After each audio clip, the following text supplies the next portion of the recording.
ఇది పార్ట్ 3 అండి. పార్ట్ 3లో మనం డిస్కస్ చేస్తున్నాము బార్ కౌన్సిల్ నుంచి మనం వాలంటరీ సస్పెన్షన్ ఎలా తీసుకోవాలా. అది కాకుండా ఒక సస్పెండ్ అవ్వాలంటే ఇంకో ప్రొసీజర్ ఉంది, డిసిప్లినరీ ప్రొసీడింగ్స్ ఉన్నప్పుడు.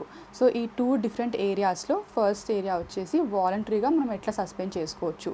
ఇప్పుడు ఒక అడ్వకేట్గా మీరు లిటిగేషన్లో ఉండి మధ్యలో ఒక ప్రాక్టీస్ టెంపరీగా సస్పెండ్ చేసుకుందాము, వేరే వర్క్కి వెళ్దాము, లేకపోతే ఒక ప్రైవేట్ జాబ్కి వెళ్దాము, అలాంటి సిచ్యువేషన్ వచ్చినప్పుడు మనం ఖచ్చితంగా we can approach bar council and A specified period, ఒక డెఫినైట్ పీరియడ్ ఆర్ ఇండెఫినైట్ పీరియడ్గా మనం వాళ్ళకి సబ్మిట్ చేయాల్సి వస్తుంది. ఈ పీరియడ్లో మేము ప్రాక్టీస్ ఇక్కడ చేయమని చెప్పేసి ఆ టైంలో మాది సస్పెన్షన్ చేయండి, మా సర్టిఫికేట్ ఆఫ్ ప్రాక్టీస్ అని చెప్పేసి.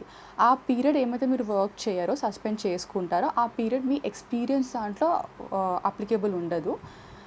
సెకండ్ కేటగిరీ వచ్చేసి డిసిప్లినరీ ప్రొసీడింగ్స్. ఎవరైనా మీ అగేన్స్ట్ కంప్లైంట్ వేశారనుకోండి, అప్పుడు కమిటీ ఫామ్ చేస్తారు. కంప్లైంట్ బేస్ పైన కమిటీ ఫామ్ చేసినప్పుడు ట్రయల్ నడుస్తుంది. సపోజ్ ఇన్ కేస్ ఎవిడెన్స్ ఇంకా ఓరల్ ఎవిడెన్స్ బేస్ పైన ప్రూవ్ అయిందనుకోండి, డిసిప్లినరీ కమిటీ మీకు స్పెసిఫిక్గా ఇంత పీరియడ్ వరకు మీరు ప్రాక్టీస్ చేయదని ఒక పనిష్మెంట్ రూపకంగా ఇవ్వచ్చు. ఆ టైంలో కూడా సస్పెన్షన్ ఉంటుంది. సో ఈ సస్పెన్షన్ సపోజ్ మీరు ప్రైవేట్ జాబ్కి వెళ్ళారో, లేకపోతే మళ్ళీ లిటిగేషన్ రావాలా, లేకపోతే సపోజ్ ఏదో ఒక రీజన్ వల్ల మీరు స్పెసిఫైడ్ పీరియడ్లో ప్రాక్టీస్ చేయకుండా మళ్ళీ రెజ్యూమ్ చేయాలంటే, మళ్ళీ ప్రాక్టీస్కి రావాలంటే ఒక ఫామ్ ఉంటుంది. ఫామ్ ప్లస్ ఒక ఫీ ఉంటుంది. ఆ 2 బార్ కౌన్సిల్కి సబ్మిట్ చేస్తే మళ్ళీ మీ ప్రాక్టీస్ రెజ్యూమ్ చేసుకోవచ్చు. ఆ రెజంప్షన్ పీరియడ్ నుంచి మీకు మళ్ళీ ఎక్స్పీరియన్స్ ఆటోమేటిక్గా కౌంట్ అవుతుంది. ఇది రెజంప్షన్ ఆఫ్ ప్రాక్టీస్ కోసం ఫామ్. ఈ ఫామ్ మీకు బార్ కౌన్సిల్లో దొరుకుతుంది, లేకపోతే వెబ్సైట్లో కూడా ఉంది.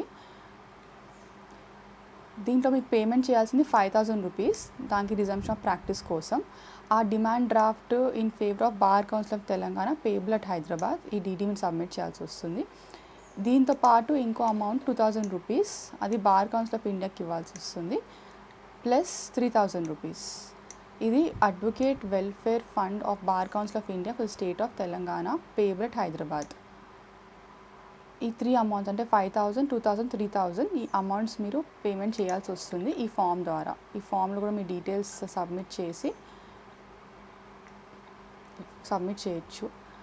ఇది మోడల్ అఫిడవిట్. మోడల్ అఫిడవిట్లో మీ డీటెయిల్స్ ఫిలప్ చేసి ఫస్ట్ ఫామ్ అయితే ఏమైతే ఉందో పేజ్ నెంబర్ 1 దీంతో పాటు సబ్మిట్ చేయాల్సి వస్తుంది.